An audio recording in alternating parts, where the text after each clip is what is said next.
Ke.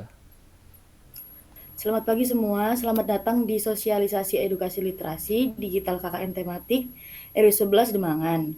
Kali ini kami kelompok dari KKN tematik RW 11 bermaksud mengadakan sosialisasi literasi digital yang dapat dimengerti oleh masyarakat.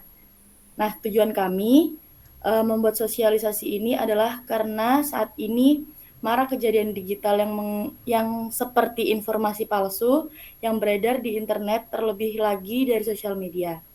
Karena masih minimnya literasi yang kita miliki, tidak sedikit orang yang menjadi korban. Nah, pada kesempatan kali ini kami bermaksud untuk memberikan sosialisasi literasi digital yang sekiranya dapat membantu kita untuk lebih waspada dengan kejahatan yang ada di internet. Baik, tanpa berlama lagi, izinkan kami untuk memulai kegiatan kali ini. Pertama, izinkan kami untuk membagikan layar kami terlebih dahulu.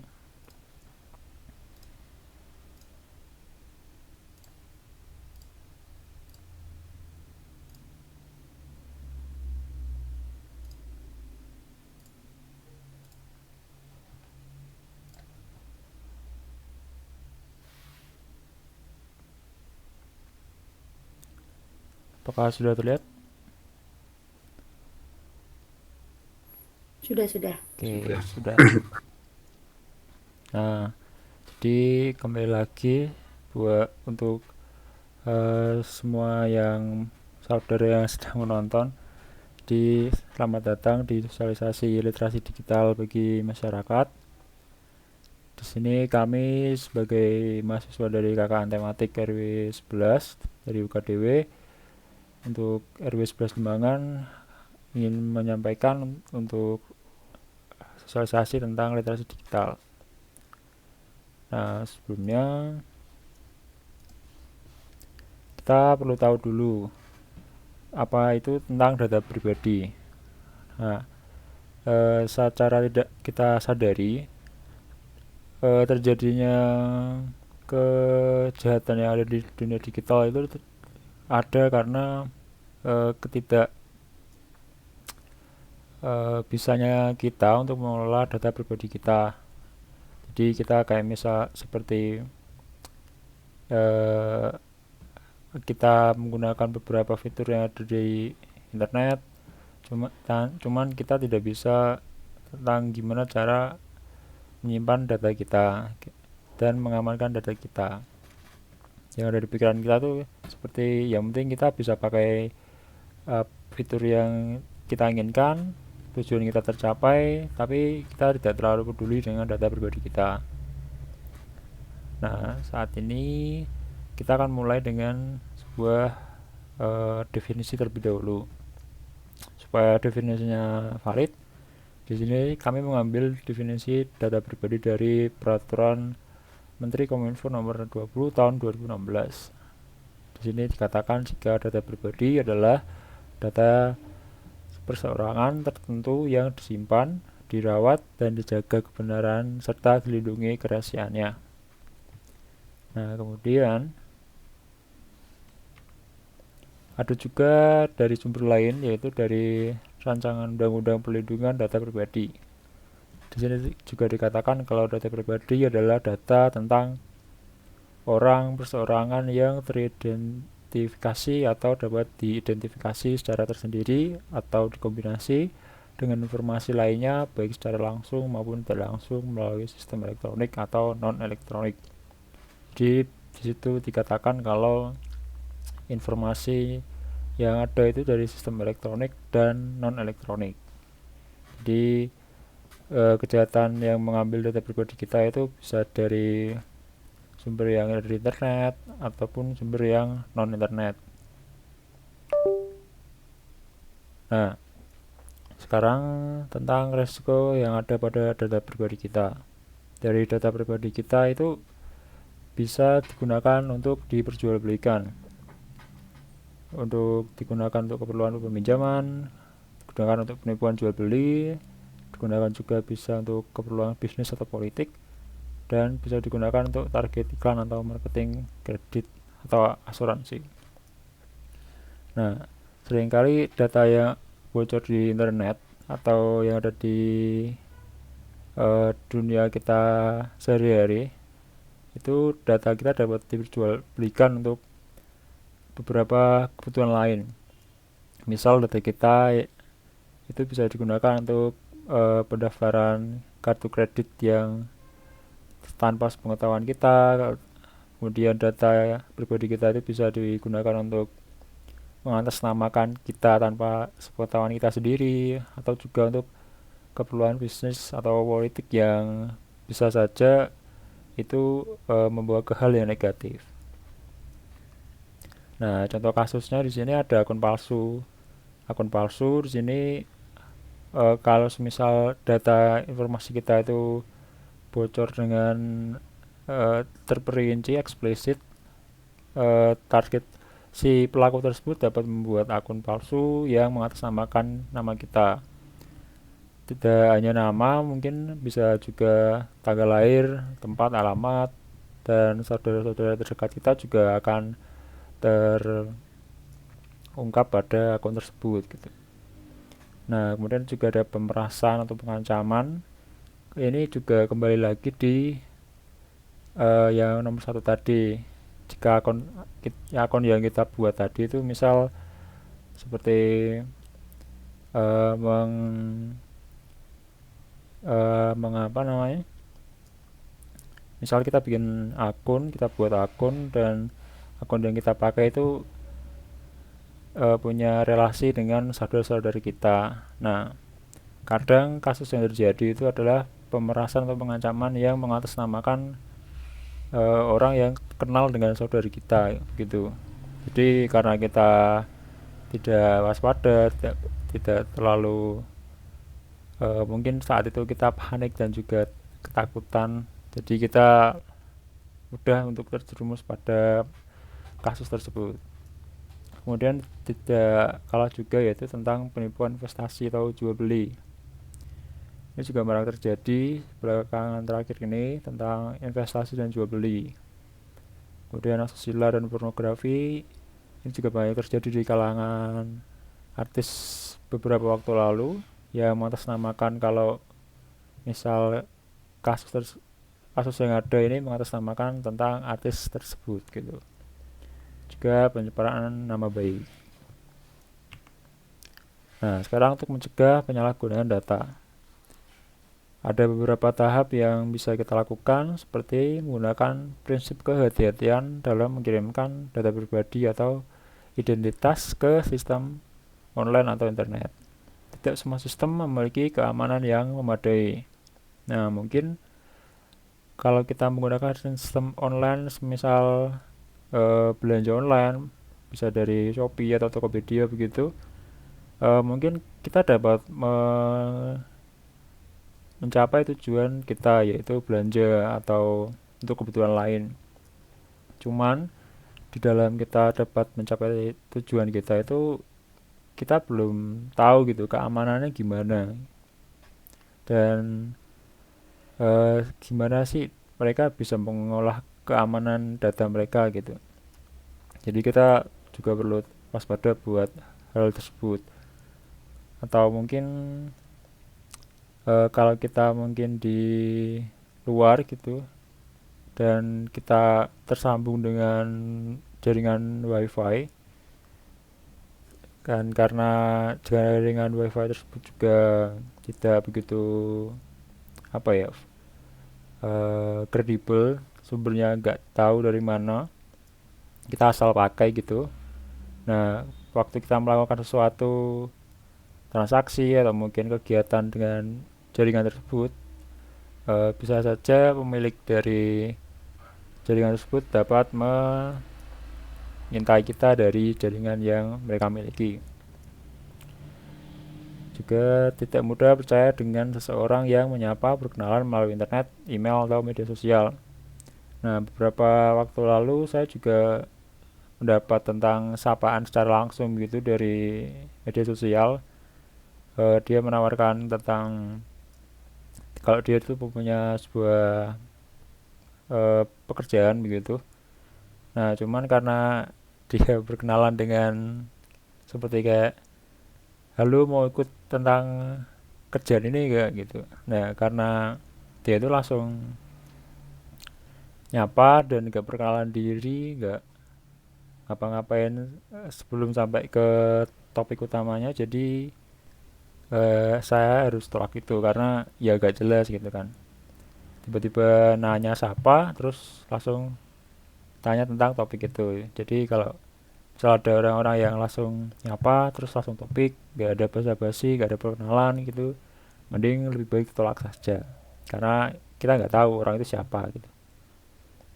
Kemudian tidak mudah tergiur dengan penawaran harga yang miring. Ya, di sini ada beberapa contoh kasus yang menawarkan barang dengan harga miring. Seperti yang beberapa kali kami lihat yang ada di toko online seperti misalnya Shopee gitu. Nah, di situ banyak sekali beberapa barang yang harganya miring. Dan dengan harga miring itu juga barang yang dikirimkan agak membuat pelanggan itu ya apa merasa dirugikan gitu karena barang yang dipesan tuh gak sesuai dengan yang diharapkan. Nah, misalnya seperti beberapa waktu lalu saya juga pernah melihat tentang di toko online begitu ada yang menjual tentang handphone. Nah, handphone ini dia itu harga aslinya katakanlah 14 juta. Cuman di toko dia itu dia menulis kalau cuci gudang. Cuci gudang dari 14 juta ke 1 juta 2 juta gitu. Nah, anehnya dia itu di toko udah banyak yang beli tentang si barang dia. Dan di review-review atas itu udah ada tentang kalau udah ada beberapa pembeli yang menuliskan review tentang kalau mereka itu dapat tentang HP si 14 juta itu. Nah, di situ ada sekitar 20 review yang menuliskan kalau mereka dapat si HP 14 juta itu. Nah, tapi juga ada sisi lain kalau pembeli yang lain mereka itu nggak dapat si HP 14 juta itu, tapi malah diganti dengan barang lain. Dan anehnya si pembeli yang dapat barang nggak sesuai dengan kepinginan mereka, mereka tetap baik-baik aja gitu karena mereka mikirnya mereka belum beruntung gitu. Jadi sistemnya tokonya itu kayak apa ya, lotre gitu. Jadi nggak langsung serta merta dia langsung dapat 14 juta HP itu tadi, tapi ya tinggal beruntung-beruntungan gitu. Kalau untung ya dapat HP 14 juta, kalau enggak ya berarti dia kurang beruntung. Tapi menurut kami itu sebuah penipuan gitu. Karena nggak mungkin juga harga 14 juta jadi cuma 1 juta gitu. Gitu. Jadi harus hati-hati dengan hal-hal yang seperti itu. Kemudian tidak menggunakan aplikasi pajakan di smartphone maupun komputer. Nah, yang nomor 4 ini kita masih sering menemui tentang aplikasi pajakan.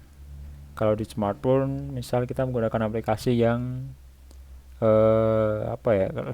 aplikasi yang di mod gitu, aplikasi yang dimodif gitu. Nah, beberapa orang menggunakan aplikasi yang dimodif tujuannya karena ingin memiliki fitur yang lebih dari aplikasi yang originalnya. Nah, namun tanpa kita ketahui aplikasi yang dimodif tersebut memiliki beberapa ancaman. Seperti misal beberapa tanpa sengaja kita mengiyakan akses yang diminta oleh aplikasi tersebut. Yang katanya aplikasi tersebut meminta akses untuk misal untuk akses lokasi GPS begitu, tapi malah mengakses untuk kontak dan data-data pribadi kita seperti foto misalnya gitu. Kalau yang di komputer ini banyak kasus yang terjadi dari aplikasi bajakan. Misal beberapa waktu lalu kemarin saya ada teman begitu yang dia itu ingin mengaktifasi Windows yang dia miliki. Jadi dia punya laptop, dia punya Windows yang belum diaktifasi. Untuk yang belum tahu mungkin, jadi waktu kita membeli laptop pertama kali itu kita dapat Windows gitu untuk sistem operasi di laptop kita. Bisa Windows 7, 8, 10, 11 gitu. Nah, tapi waktu kita mendapat Windows yang ada tersebut, kebanyakan kita itu masih bajakan dari si toko komputernya gitu. Nah, dengan bajakan tersebut berarti kita harus melakukan cara agar Windows tersebut menjadi versi yang utuh, versi yang full gitu. Nah, teman saya karena si Windowsnya itu belum full versi gitu, dia itu berinisiatif untuk mendownload aplikasi bajakan untuk membuat si Windows tersebut jadi full versi. Jadi namanya tuh KMS Pico. Jadi KMS Pico itu seperti kayak kunci yang bisa membuat Windows menjadi full versi begitu. Nah, karena teman saya ini orang yang nggak terlalu paham tentang komputer gitu, jadi dia tuh cuman ikut saran temannya yang lain gitu, downloadlah aplikasi ini biar Windowsmu jadi full versi gitu. Ya, dia download, dan kurang beruntungnya si teman saya itu malah terkena ransomware gitu. Ransomware itu sejenis malware yang aplikasi yang merugikan pengguna dengan dia mengunci semua file yang ada di komputernya si korban gitu. Jadi semua aplikasi, semua file, semua berkas yang ada di laptop itu terkunci. Nah, dari yang awalnya ingin membuat perubahan kecil yang ada di laptop, tapi ternyata malah jadi perubahan besar yang merugikan buat pengguna. Jadi kalau mau pakai aplikasi bajakan harus lebih hati-hati lagi gitu. Nah, kemudian ini ada beberapa contoh kasus yang ada. Seperti yang di sini ada contoh kasus tentang ancaman siber naik 22% di Republik Indonesia, tertinggi di Asia Tenggara. Ini berita yang baru saja terjadi 4 Mei 2022 lalu. Dan ada juga ancaman siber meningkat selama pandemi COVID.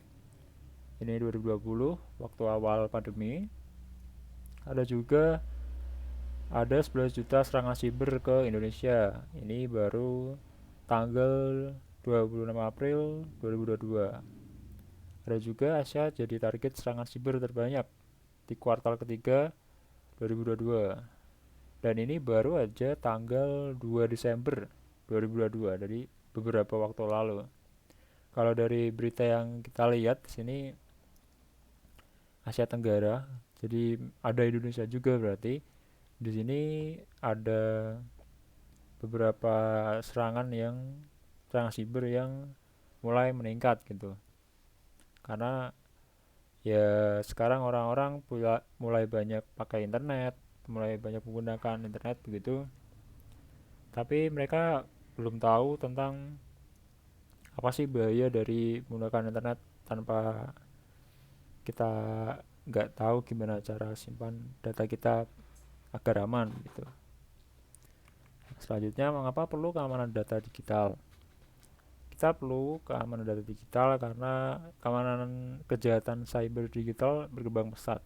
Seperti yang dilihatkan oleh berita-berita tadi, kalau keamanan kalau kejahatan cyber itu sekarang berkembang pesat. Nah, jadi kita perlu mengamankan data digital kita agar tidak terikut dengan korban-korban yang sudah ada sebelumnya. Kemudian terlebih di masa pandemi terakhir ini sama juga dengan berita sebelumnya tadi. Eh, Beberapa kasus kejahatan yang terjadi itu ada karena orang-orang sedang lengah oleh pandemi yang terjadi terakhir ini.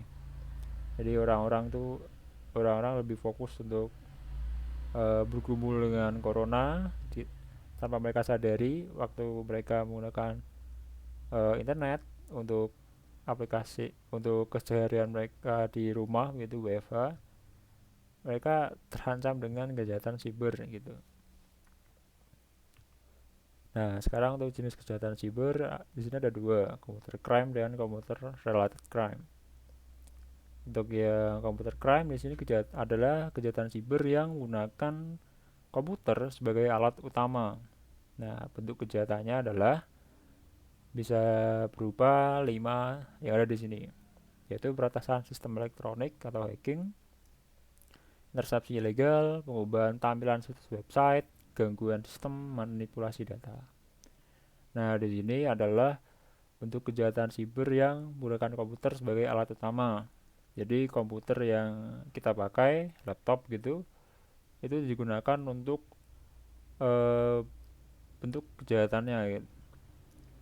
Jadi di sini nggak ada interferensi dari si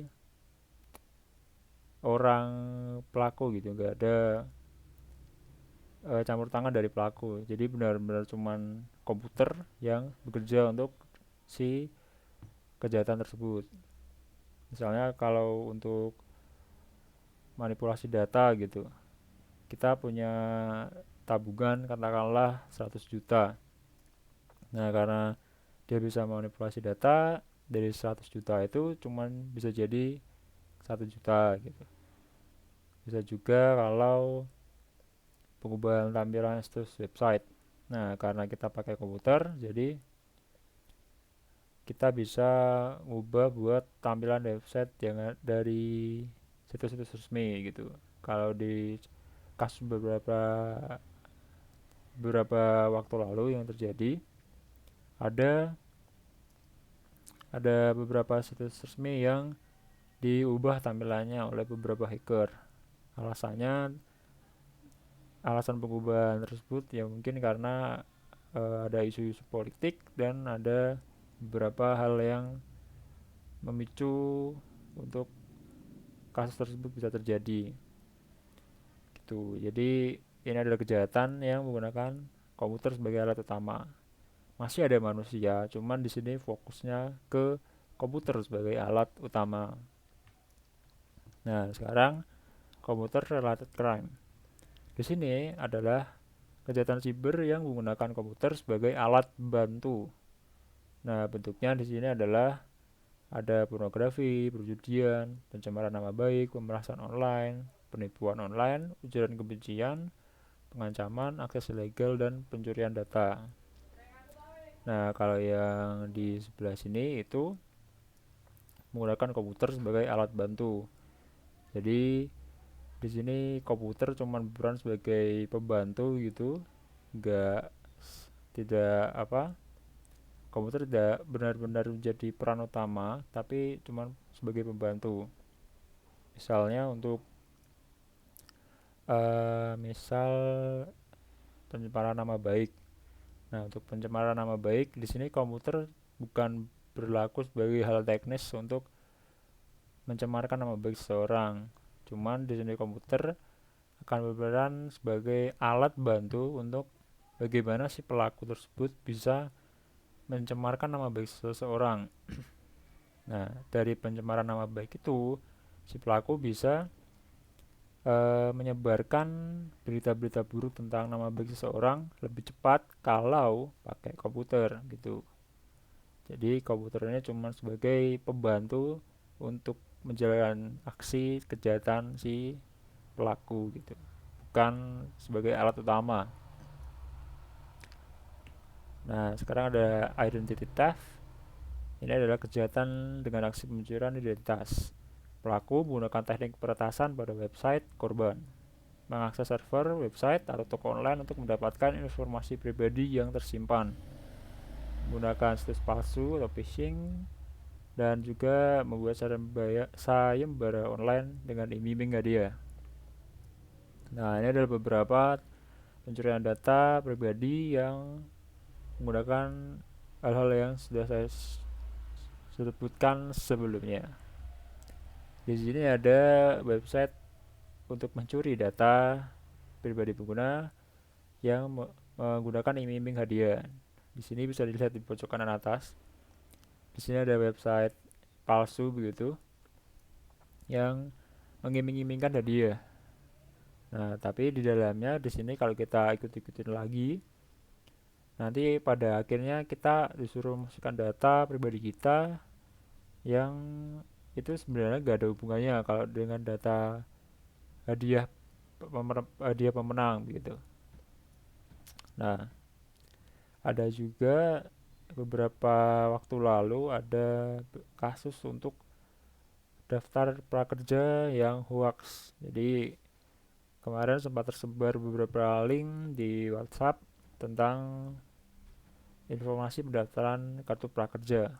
Nah, sayangnya dari pendaftaran kartu prakerja ini disebarkan oleh orang yang tidak bertanggung jawab. Seperti yang bisa dilihat di kiri, di sini ada ini WhatsApp ya. Iya, ini WhatsApp dan pesan ini itu diteruskan oleh satu orang ke orang lain tanpa tahu kalau pesan itu adalah informasi yang palsu gitu. Jadi di sini bisa dilihat kalau daftar pekerja sekarang dapat bantuan 600.000. Terus ini kunjungi situs prakerja VIP. Isi formulir, Anda akan mendapatkan pemberitahuan melalui email. Bantuan akan dikirim melalui rekening bank. Gitu.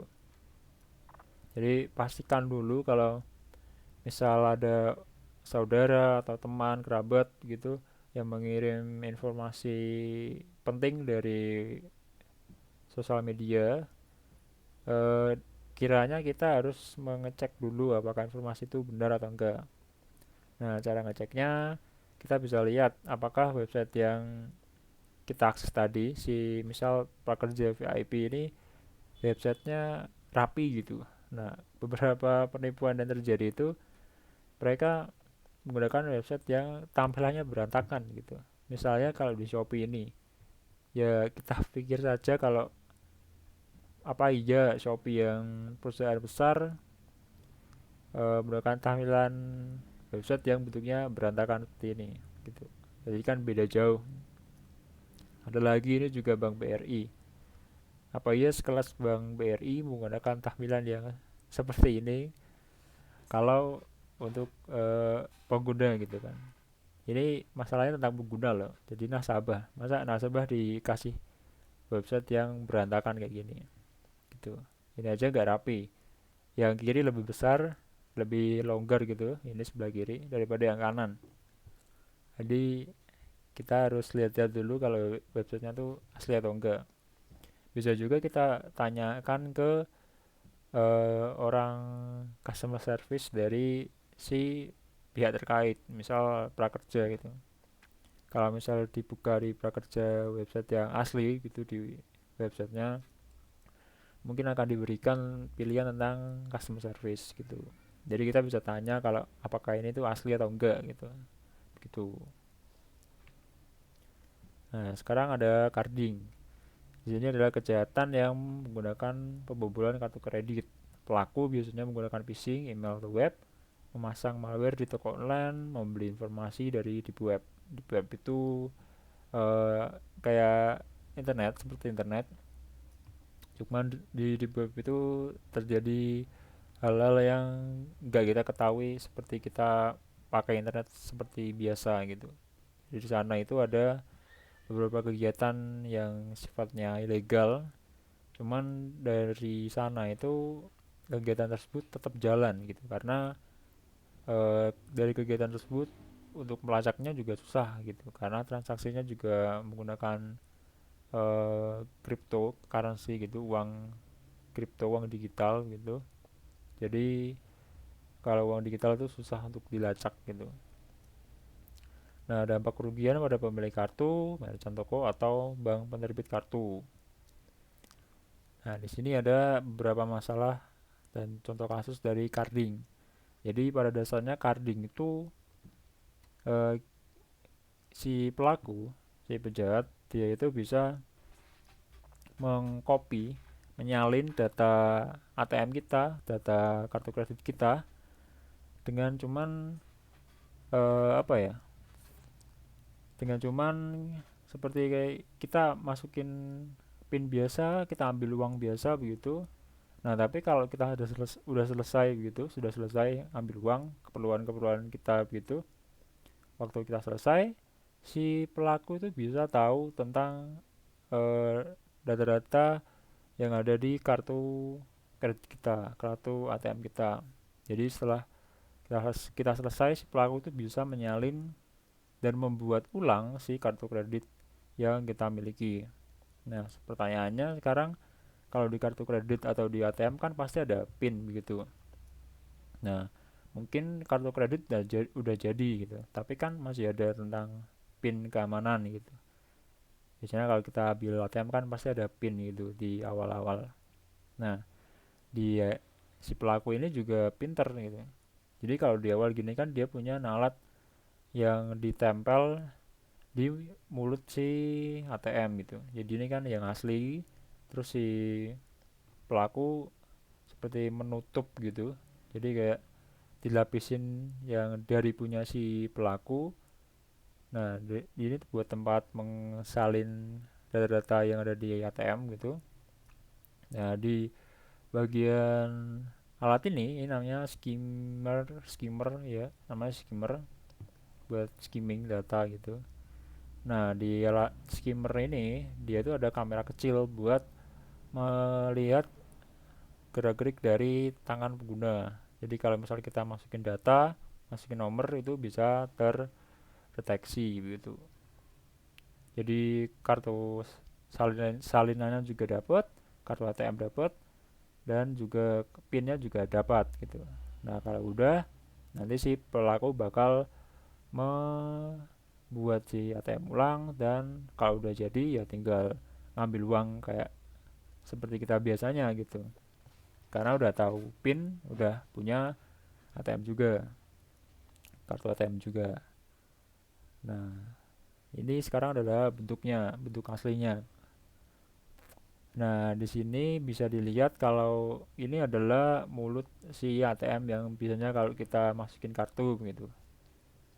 Nah, tapi di sini ini adalah alat yang dari si pelaku. Di sini ada semacam batu baterai, ada mungkin alat penyalin data gitu. Jadi kalau kita lihat di ATM, kartu ATM atau kartu kredit begitu kan mungkin ada sejenis eh, strip magnet warna hitam gitu. Nah, si strip magnet warna hitam itulah yang disalin dari kartu ATM atau kartu kredit gitu. Nah, dari strip warna hitam alias si magnet itu, di situ tersimpan beberapa data kita yang ada di bank juga gitu. Jadi kalau kita bisa menyalin data yang ada dari strip magnet itu, kita bisa punya data-data si korban. Nah, jadi ini dipasang di tempat yang sama, dan ini juga ada cara lain. Kalau yang di sini itu ada double lapis untuk pinnya gitu. Jadi yang di belakang ini adalah pin yang asli dari si mesin ATM, dan di luar ini adalah mesin yang digunakan oleh si pelaku untuk mencatat pin yang kita masukkan gitu.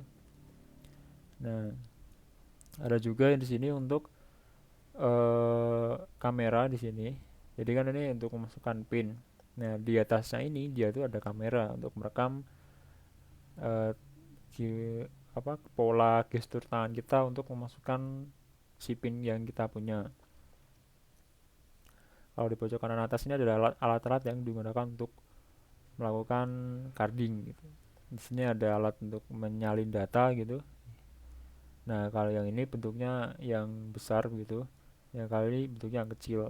Nah, kalau yang besar ini alat yang termasuk legal, digunakan untuk beberapa kegiatan perbankan gitu. Atau akuntan juga mungkin juga pakai ini. Kalau ini batu baterai.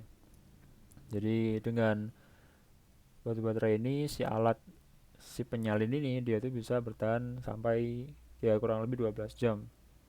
Nah, jadi paginya dipasang, terus malamnya tinggal diambil dan diganti baterai aja gitu. Dan kalau udah dapat si data ini, tinggal nyalin data, terus bikin data, terus tinggal ngambil uang si korban gitu. Sekarang tentang teknik kejahatan digital. Di sini malware.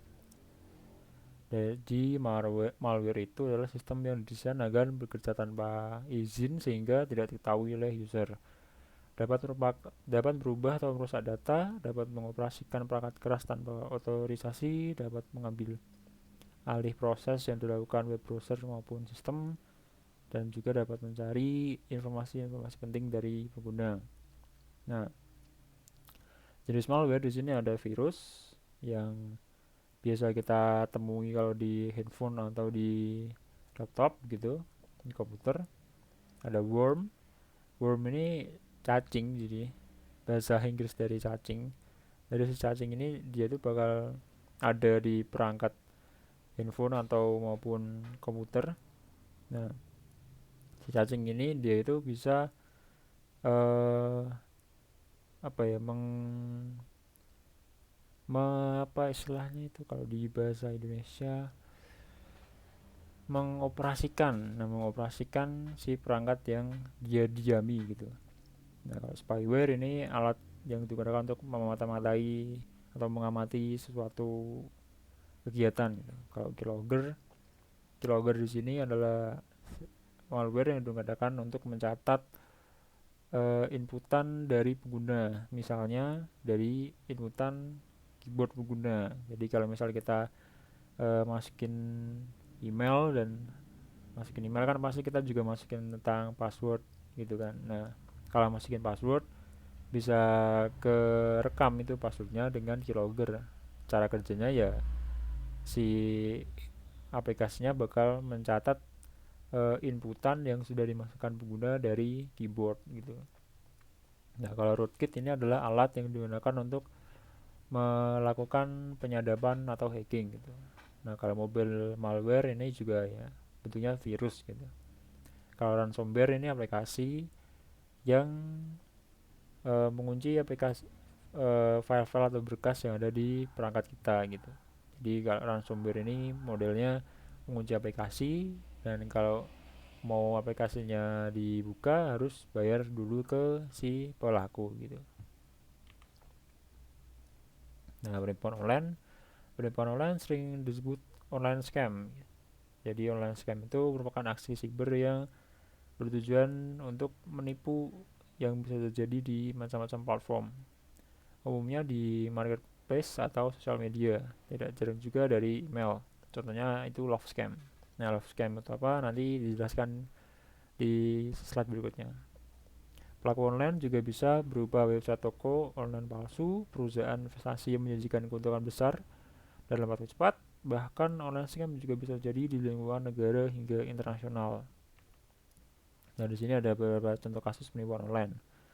Di sini ada love scam. Jadi love scam itu penipuan yang berkedok tentang eh, pendekatan tentang cinta gitu. Jadi ini agak jadi studi kasusnya gini. Misal ada orang laki-laki yang deketin perempuan. Nah, si laki-laki itu deketin perempuan dari media sosial, katakanlah Facebook gitu. Nah, si laki-laki ini deketin perempuan dari Facebook, nggak tahu asal usulnya dari mana, yang penting dekat kenal gitu. Dan karena si perempuan itu lagi kasmaran gitu kan, lagi kenal-kenal gitu. Nah, akhirnya si laki-laki ini dia itu minta data-data pribadi gitu. Bisa jadi kayak ya bisa langsung uang secara eksplisit gitu, atau mungkin juga tentang kebutuhan yang informasi yang dibutuhkan oleh pelaku gitu. Nah, itu juga terjadi kasus penipuan love scam yang marak terjadi di media sosial. Dan ada juga ransomware di bawah ini yang warna merah.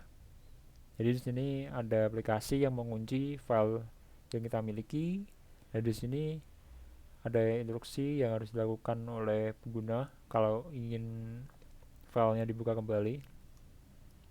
Jadi dia itu harus mengirim uang ke alamat ini. Jadi pengirimannya itu dari kripto yang seperti saya katakan sebelumnya. Kenapa orang-orang memilih kripto? Karena di kripto itu datanya susah untuk dilacak gitu. Jadi kalau kita misalnya ngirim, kalau kita udah ngirim ya data uangnya itu udah terkirim dan transaksi historinya itu ada. Cuman kalau untuk dilacak itu susah karena sistem pengirimannya dari si kripto ini agak kompleks gitu. Kemudian ada social engineering. Ini adalah teknik teknik yang sering kita temui di kehidupan kita gitu. Jadi dari definisinya itu adalah teknik pencurian atau pengambilan data informasi rahasia dari seseorang melalui mekanisme interaksi sosial secara langsung maupun berbasis komputer. Nah, teknik ini memperoleh data informasi rahasia dengan cara mengeksploitasi kelemahan manusia. Kelemahan manusia itu bisa meliputi rasa takut, percaya, dan ingin membantu menolong orang lain. Jadi social engineering itu teknik pengambilan data, informasi pribadi seseorang itu dengan memanfaatkan tidak was-wasan dari seseorang. Gitu. Nah, contoh dari social engineering sendiri ada tentang shoulder surfing. Shoulder surfing ini adalah ketika seseorang memasukkan password di ATM atau di PC gitu, pelaku yang bersangkutan atau si korban pelaku yang bersangkutan atau si orang jahat tersebut dia tuh mengintip dari bahu sang korban gitu. Jadi karakter password yang kita masukkan tuh dapat terlihat gitu. Jadi pastikan kalau misalnya kita di ATM atau di tempat-tempat yang umum, kalau kita mau masukin data pribadi, kita harus lihat dulu belakang kita ada orang nggak di belakang. Nah kalau nggak ada ya kita masukin. Kalau ada orang yang kayaknya mencurigakan, mending pindah tempat dulu gitu. Nah kalau dumpster diving ini dari bahasa Inggrisnya dia itu penyelam tempat sampah gitu. Ya penyelam tempat sampah kenapa bisa begitu? Jadi si pelaku itu mengaduk-aduk tong sampah, pembuangan kertas atau dokumen kerja perusahaan untuk mendapatkan sejumlah informasi penting atau rahasia lainnya. Nah cara kerjanya si pelaku ini adalah kadang kan kita kalau mendapat paket gitu, paket dari toko online kan pasti ada alamat di depan gitu. Nah dari alamat itu kadang kita tuh gak was-was gitu.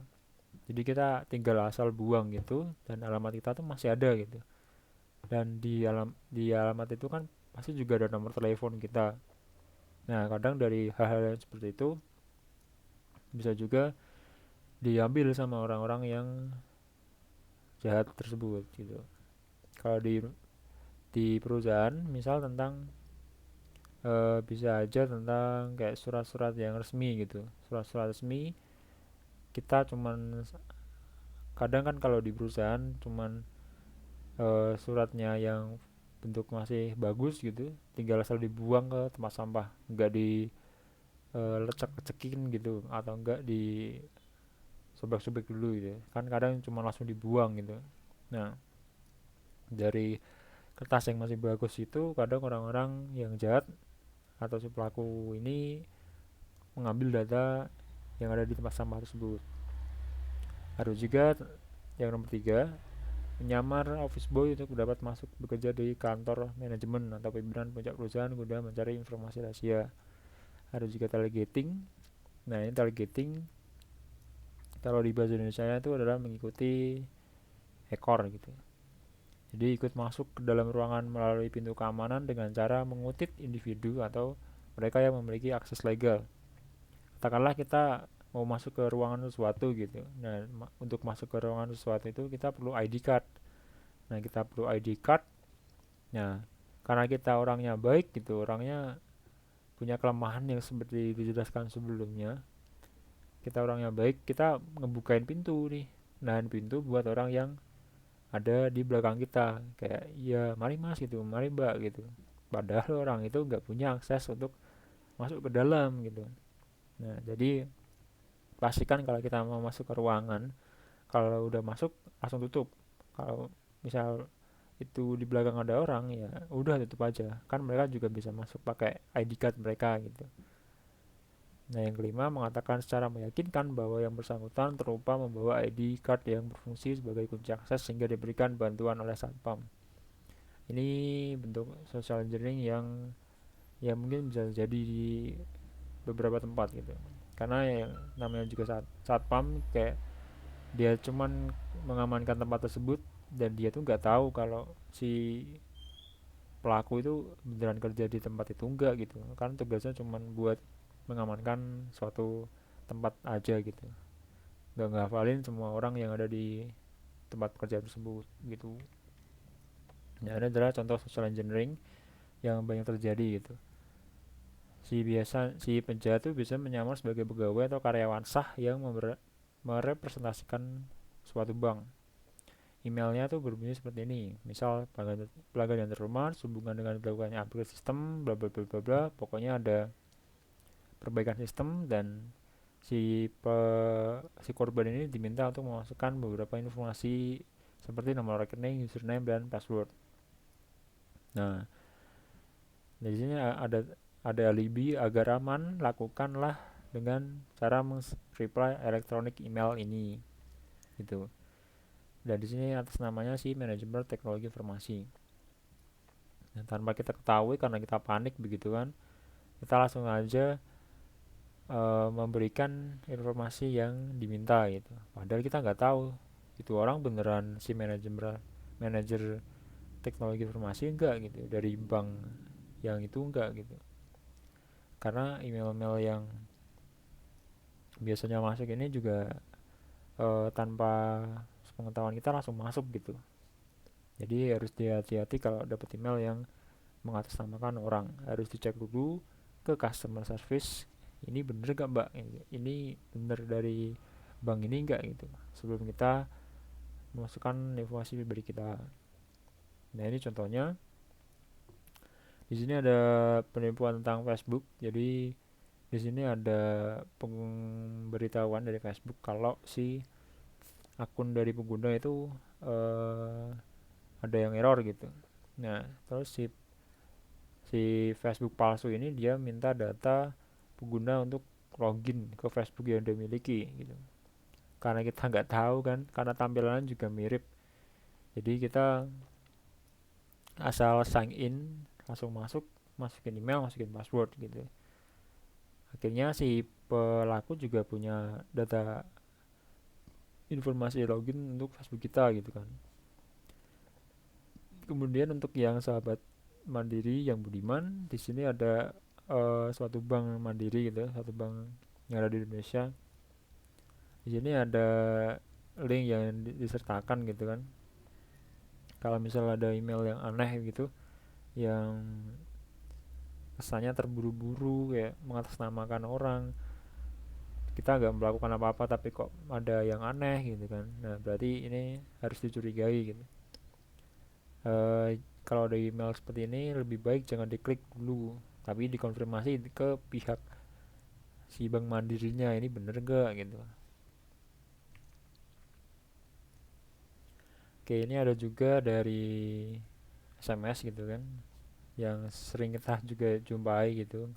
Si pelaku ini ngaku-ngaku dari perusahaan A gitu, dan kita katanya dapat hadiah gitu. Ada yang dapat hadiah dari Indosat, ada yang dari Shopee gitu. Ini dari provider telekomunikasi Y ini. Jadi kalau dilihat lagi link-link yang ada ini, link-link yang digunakan untuk pelaku gitu. Jadi kan kalau link-link yang asli itu pasti endingnya .com gitu kan, atau .co.id gitu. Nah, cuman di link-link yang ada ini, dia itu menggunakan link yang aneh gitu. Wibs.com, ada juga ini www.pt-strip mobu-indosat 139.cf gitu. Harusnya kalau Indosat ya, kenapa dia harus menulis PT Mobu Indosat gitu, kenapa gak langsung nulis www.indosat.com gitu, kan lebih gampang gitu. Nah, kalau gini kan aneh, ini harus dicurigai. Shopee ini juga. Kenapa Shopee harus ada angka 2018 gitu. Kalau misalnya perusahaannya Shopee ya tinggal shopee.com gitu kan, gampang. User jadi gampang tahu gitu. Kalau ini kan curiga gitu, harus dicurigai. Nah, ini juga untuk penipuan yang ada di handphone. Ini adalah pop-up blocker. Jadi ini iklan yang muncul ke layar gitu. Kita nggak ngapa-ngapain tiba-tiba muncul gitu. Nah, karena kita orangnya polos mungkin kita langsung pencet aja gitu. Di sini ada pengguna Tri gitu. Selamat Anda menjadi pelanggan ke 100 yang terpilih untuk menerima kesempatan memenangkan Samsung Galaxy S10 dan iPhone XS dan iPad Pro gitu. Karena kita orang yang polos gitu ya, kita tinggal oke terus masukin data gitu. Jadi kita harus konfirmasi lagi nih, apakah ini benar dari pihak Tri atau enggak gitu. Karena masa perusahaan sekelas Tri yang besar gitu dia mengumumkan pemenang dari browser gitu, apalagi ini browsernya cuma nge-pop up muncul seketika gitu kan, agak aneh gitu. Harusnya ada informasi resmi, misal dari SMS mungkin atau dari email yang valid gitu. Nah, di sini ada juga yang di kanan. Di sini kalau kita mau misal menggunakan suatu, kita seperti disuruh untuk melakukan suatu dulu agar tujuan kita yang sebelumnya tercapai. Nah, ini kalau misalnya ada seperti ini mending nggak usah dipencet, tapi langsung di klik tempat lain di sini atau mungkin di reload aja gitu. Oke, ini masih ada beberapa slide. Nah, tinggal satu yang terakhir ini. Kemudian untuk dari beberapa hal yang kita bahas tadi, yang kita ceritakan, di sini ada cara untuk mencegah serangan social engineering. Jadi selalu hati-hati kalau dalam transaksi dunia nyata maupun dunia maya. Jadi kita harus perlu ekstra hati-hati gitu. Ekstra hati-hati itu bukan hal yang buat terkesan sombong gitu, karena ya kesannya kita nggak percaya akan sesuatu, kita nggak percaya akan suatu hal gitu. Tapi ya kita ya perlu ekstra hati-hati kalau kita mau masukin data informasi pribadi kita. Nah, jika bisa kita belajar dari buku, seminar, televisi maupun pengalaman orang yang sudah terlatih agar terhindar dari berbagai penipuan yang menggunakan modus social engineering.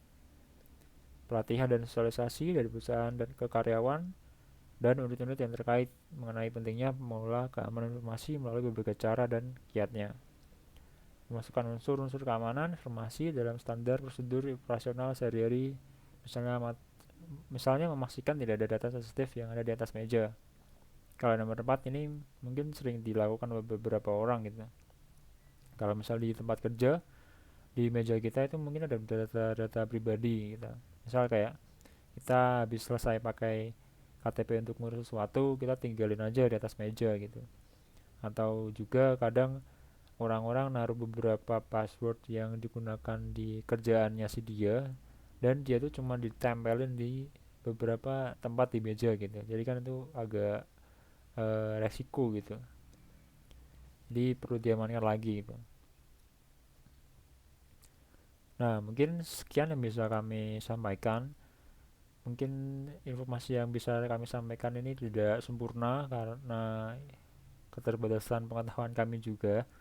Nah, mungkin kalau misalnya dari Anda, saudara, ada pertanyaan yang ingin disampaikan, bisa disampaikan melalui kolom komentar yang ada di YouTube di bawah.